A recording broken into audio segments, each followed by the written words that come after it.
اگر یہ پاکستان کے اندر سے یہ تحریک اٹھی ہوتی تو مجھے بتائیے کہ پھر کیا مسئلہ تھا اپوزیشن لیڈرز کا کہ وہ ان کیمرہ سیشنز میں شریک ہوتے اور وہ ثبوت اپنی آنکھوں سے دیکھتے. یہ اپوزیشن لیڈر جو ہیں، یہ اپوزیشن ہے، یہ اس سازش میں پوری طرح ملوث ہے.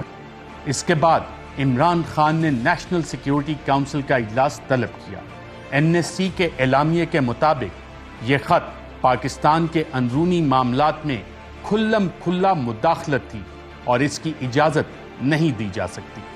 NSC نے خط بھیجنے والے اس ملک کا نام نہیں بتایا، مگر یہ ضرور کہا کہ اس ملک کو ڈیمارچ کیا جائے اور پھر شام کو ہی NSC کے فیصلے پر عمل کیا گیا.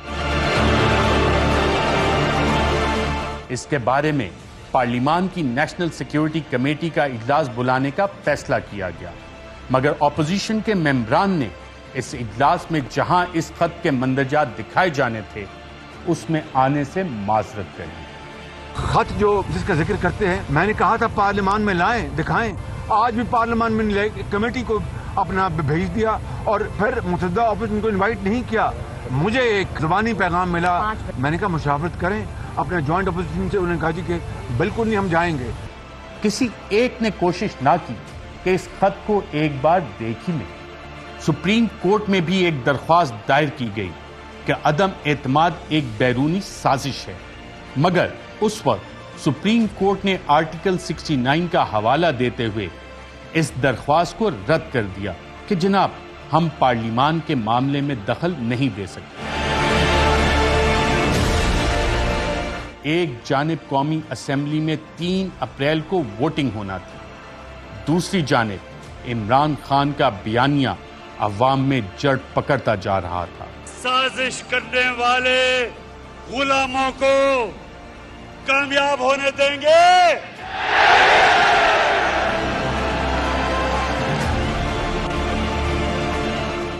پہلی اپریل کو عمران خان نے ایک انٹرویو میں بھی کافی اہم انکشافات کیے اور یہ بھی بتایا کہ اپوزیشن نے اسٹیبلشمنٹ کے ذریعے 3 آپشن دیے. اپوزیشن جماعتوں کا میسنجر کون تھا جو یہ میسج لے کے آیا کہ وزیر اعظم صاحب آپ استعفیٰ دیں؟ نہیں، انہوں نے آپشنز دی تھی مجھے، اور وہ obviously ہماری اسٹیبلشمنٹ ہے. انہوں نے آفر دی کہ جی 3 چیزیں ہیں، یا عدم اعتماد کا ووٹ چلے جائیں، یا آپ استعفیٰ دے دیں، اور یا الیکشن. ہم نے کہا الیکشن سب سے بہتر طریقہ ہے، استعفیٰ میں کبھی سوچ بھی نہیں سکتا. بالآخر 3 اپریل کو اسمبلی کے اجلاس میں اس وقت کے وزیر قانون و اطلاعات فواد چودھری نے آرٹیکل 5 کا حوالہ دیتے ہوئے تحقیقات کا مطالبہ کیا. یہ ایک افیکٹو آپریشن ہے جناب اسپیکر رجیم چینج کا بائی فارن گورنمنٹ، اور بدقسمتی سے اس کے ساتھ ہی ہمارے کچھ اتحادیوں کا اور ہمارے اپنے 22 لوگوں کا ضمیر جاگ جاتا ہے. ماشاءاللہ یہ فیصلہ عدم اعتماد کا نہیں ہے، آرٹیکل 5 کا ہے. اسپیکر صاحب، میری آپ سے درخواست ہے پہلے ہمیں بتایا جائے کہ کیا بیرون ملک کی مدد سے رجیم چینج کی جا سکتی ہے پاکستان میں؟ کیا یہ آئین کے آرٹیکل 5 کی خلاف ورزی ہے یا نہیں ہے؟ رولنگ اس کے اوپر آنی چاہیے اسپیکر صاحب کہ آرٹیکل 5 کے یہ متضادم ہے یا نہیں ہے. پہلے آپ اس کی کانسٹیٹیوشنلٹی طے کریں پھر آگے بڑھیں. ڈپٹی اسپیکر قومی اسمبلی قاسم خان سوری نے اسی بنیاد پر اس تحریک کو مسترد کر دیا.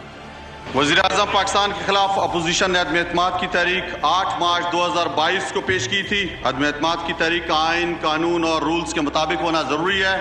کسی غیر ملکی طاقت کو یہ حق نہیں کہ وہ سازش کے تحت پاکستان کے عوام کی منتخب حکومت کو گرائے.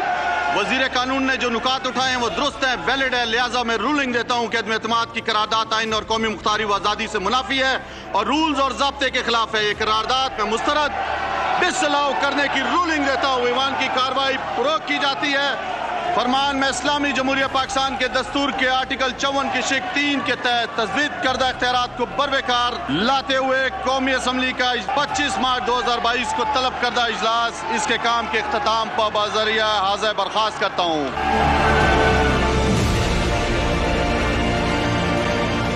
شہباز شریف نے ایک ٹویٹ کی اور سپریم کورٹ سے سو موٹو کی استدعا کی.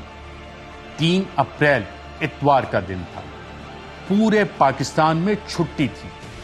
اچانک ہی خبر آئی کہ supreme court of Pakistan Pakistan کی سب سے بڑی عدالت کھل گئی۔ چیف جسٹس نے اس ساری صورتحال کا نوٹس لے لیا۔ سپریم کورٹ آف پاکستان میں ہزاروں کے قریب کیسز زیر سماعت ہیں، مگر کسی ایک کے لیے عدالت اتوار کو اس سے پہلے نہ کھلی۔ چیف جسٹس نے اس معاملے پر 5 رکنی بینچ بنا دیا اور روزانہ کی بنیاد پر سماعت شروع کی۔ سماعت کے دوران اپوزیشن اور حکومت دونوں نے بارہا بینچ کو درخواست کی کہ اس خط کی تحقیقات بھی کروا لیں۔ حکومتی وکلا نے خط پیش کرنے کا بھی بولا، کمیشن بنانے کی درخواست بھی کی گئی، مگر عدالت نے صرف اسپیکر کی رولنگ کے اوپر معاملہ فوکس رکھا اور پھر بالآخر اسپیکر کی رولنگ کو غلط قرار دے کر پوزیشن 3 اپریل پر بحال کی۔ نہ صرف یہ بلکہ اسپیکر، صدر اور وزیر اعظم کے اختیارات بھی خود کو دیتے ہوئے یہ بھی آرڈر کیا کہ اجلاس کب، کس وقت اور کیسے ہوگا۔ اس وقت کے وزیر فواد چودھری نے اس فیصلے پر کہا کہ پارلیمان کی بالادستی ختم ہو گئی۔ جس قسم کا فیصلہ آیا ہے اس سے پارلیمنٹ کی جو سپریمیسی ہے وہ خطرے میں پڑ گئی ہے۔ جو سپریم کورٹ نے جس طریقے سے اجلاس بھی خود ہی طلب کیا، پھر اس کی ٹائمنگز بھی جو ہے اس کے میں سپریم کورٹ نے دی، ہم سمجھتے ہیں کہ اس فیصلے کے بعد پارلیمنٹ کی سپریمیسی اب نہیں رہی ہے، جو حاکمیت ہے وہ پارلیمان کی نہیں رہی ہے۔ عدالت نے فیصلہ سنا دیا، قاسم خان سوری کی رولنگ غلط قرار دے دی گئی، مگر حیران کن طور پر اس مواد کو جو کہ اس رولنگ کی بنیاد بنا، اس کو دیکھنے کی کوشش تک نہ کی گئی۔ اس سے پہلے سابق وزیر اعظم نواز شریف ایک سادہ کاغذ پر چھپے میمو کو لے کر عدالت گئے تھے اور کمیشن بنا دیا گیا تھا، مگر اب کی بات سپریم کورٹ نے اس آفیشل مراسلے کو دیکھنے کی زحمت تک نہ کی۔ سوال تو تحریک انصاف کے لیڈران اور تجزیہ کاروں نے یہ بھی اٹھایا کہ اگر عدالت نے وہ مواد دیکھا ہی نہیں جس کی بنیاد پر اسپیکر کو اپنی رولنگ دینا پڑی، تو پھر یہ فیصلہ کیسے آ گیا؟ جو فیصلہ ہے، رولنگ ہے جو اسپیکر کی، سپریم کورٹ کے پاس تو مواد ہی نہیں تھا کہ وہ رولنگ صحیح ہے یا غلط ہے۔ جب تک آپ کے پاس دستاویزات ہی نہیں ہیں تو آپ کیسے کنکلوڈ کر سکتے ہیں کہ اسپیکر نے اپنے مائنڈ کا، اپنے دماغ کا، اپنے فیصلے کا استعمال صحیح کیا یا غلط کیا؟ اگر آپ اس نتیجے پہ پہنچنا چاہتے تھے کہ رولنگ صحیح ہے یا غلط ہے تو پھر آپ کو وہ مواد دیکھنا چاہیے تھا نا جو کہ اسپیکر کے پاس تھا یا جس کی بنیاد پہ اسپیکر نے اس فیصلے تک پہنچے۔ پاکستان کی تاریخ میں 2 مرتبہ برطرف کی گئی اسمبلیاں بحال ہوئیں، ایک بار جب نواز شریف وزیر اعظم تھے اور کرپشن کے الزامات پر برطرف کیے گئے، اور دوسری بار جب شہباز شریف نے مختلف واسطے دے کر چیف جسٹس کو کہا کہ اسمبلیاں بحال کر دیں۔ یعنی دونوں بار اتنا بڑا ریلیف صرف شریف خاندان کو ہی ملا۔ جب تک سپریم کورٹ کا فیصلہ نہیں آیا، چند صحافیوں کی جانب سے سوشل میڈیا، ٹی وی اور اخبارات کے ذریعے عدالت پر اثر انداز ہونے کے لیے ایک طویل کیمپین چلائی گئی۔ طرح طرح سے سپریم کورٹ پر اثر انداز ہونے کی کوشش کی گئی۔ مولانا فضل الرحمان کی جانب سے دھمکی تک دی گئی۔ ہم نے ضرور یہ چاہا کہ ہم اپنا مقدمہ عدالت میں لڑیں گے، لیکن آج ہم کہنا چاہتے ہیں کہ صرف سپریم کورٹ کی عدالت ہمارے مقدمے کے لیے کافی نہیں ہے۔ ہم پاکستان کے عوام کی عدالت میں جائیں گے۔ عوام اپنے جوش و جذبے کے ساتھ ان کے پتلے بنا کر ان کو چوراہوں پر پھانسیاں دیں گے اور دنیا کو پیغام دیں گے کہ پاکستان میں آئین کو سبوتاژ کرنے والے کی سزا یہی ہو سکتی ہے۔ اسی طرح جب 3 اپریل کو deputy speaker Qasim Khan sorry نے رولنگ دی تھی تو مختلف چینل کی جانب سے افواج پاکستان کے ترجمان سے رابطہ کیا گیا کہ وجہ بتائیں اس رولنگ میں فوج کا کیا کردار ہے اور این ایس سی کے اعلامیے پر اپنا موقف دیں۔ اپوزیشن جماعتیں بھی ٹویٹس اور بیانات کے ذریعے بارہا کہتی رہیں کہ خط پر افواج پاکستان کے ترجمان اپنا موقف پیش کریں۔ وقت آ گیا ہے کہ ہمارے سپہ سالار افواج پاکستان اس بات کا اندیہ دیں۔ کیا نیشنل سیکورٹی کونسل میں جو منٹس